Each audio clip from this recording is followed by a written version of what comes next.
In the land of Moab, the King Balak faced a growing threat. The Israelites, having journeyed through the wilderness, were camped on the plains of Moab, vast in number and mighty in strength. Fearing their presence, Balak sought help from a renowned diviner named Balaam, known for his ability to bless and curse with supernatural effect. He sent messengers bearing gifts, asking Balaam to curse the Israelites so they could be defeated. When the messengers arrived, Balaam sought counsel from God. That night, God spoke to him and said, "Do not go with them. You must not curse these people, for they are blessed." Balaam relayed this message to the messengers, refusing to accompany them. They returned to Balak with the news, but Balak, determined, sent more distinguished envoys with promises of great rewards.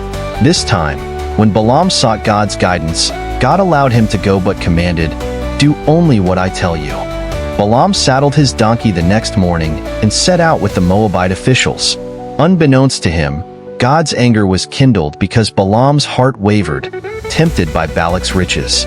Thus, the angel of the Lord was sent to oppose him. As Balaam rode his donkey along the path, accompanied by the Moabite officials, the angel of the Lord stood in the way with a drawn sword. Although invisible to Balaam, the donkey saw the angel and turned off the road into a field. Balaam, unaware of the divine presence, struck the donkey to force it back onto the path. Soon, the angel appeared again, this time in a narrow passage between vineyard walls. The donkey, frightened, pressed close to the wall, crushing Balaam's foot. Enraged, Balaam struck the donkey once more. Still, he failed to perceive the angel blocking their way. A third time, the angel stood in a narrow place where there was no room to turn. Seeing the angel, the donkey lay down under Balaam. Furious, Balaam struck the donkey with his staff. At that moment, the Lord opened the donkey's mouth, and it said, "What have I done to you to make you beat me these 3 times?"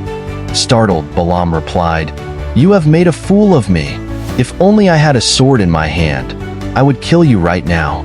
The donkey said, "Am I not your own donkey, which you have always ridden? Have I been in the habit of doing this to you?" Balaam admitted, "No." Then the Lord opened Balaam's eyes, and he saw the angel of the Lord standing in the road with a drawn sword. Balaam bowed low, falling face down. The angel of the Lord rebuked Balaam, saying, "Why have you beaten your donkey these 3 times?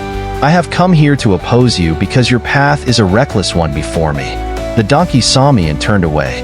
If it had not done so, I would certainly have killed you by now but spared it. Balaam, humbled and frightened, said to the angel, "I have sinned. I did not realize you were standing in the road to oppose me. If you are displeased, I will go back." The angel instructed Balaam, "Go with the men, but speak only what I tell you." Balaam continued on his journey, but his encounter with the angel served as a solemn reminder of God's authority and the importance of obedience. When Balaam finally met Balak, he warned the king that he could only speak the words God placed in his mouth. Despite Balak's attempts to have the Israelites cursed, Balaam instead blessed them multiple times, proclaiming their strength and God's favor upon them. Balak's anger burned against Balaam, but Balaam stood firm, declaring that he could not go beyond God's command. The story of Balaam and his talking donkey offers profound lessons. It demonstrates God's sovereignty and ability to use the most unexpected means to fulfill his will. The donkey, an ordinary beast of burden, became a vessel for divine revelation, highlighting that even the lowliest can serve God's purposes. Balaam's journey reveals the dangers of divided loyalty. While he sought God's guidance, his heart was swayed by the allure of wealth and power. The angel's opposition and the donkey's actions served as wake-up calls, reminding Balaam to align his actions with God's will. This narrative also underscores the importance of spiritual perception. Balaam, a prophet, failed to see what his donkey could, a stark reminder that spiritual blindness can afflict even those who claim closeness to God. It calls readers to remain humble, vigilant, and receptive to God's guidance, no matter how unexpected its source may be.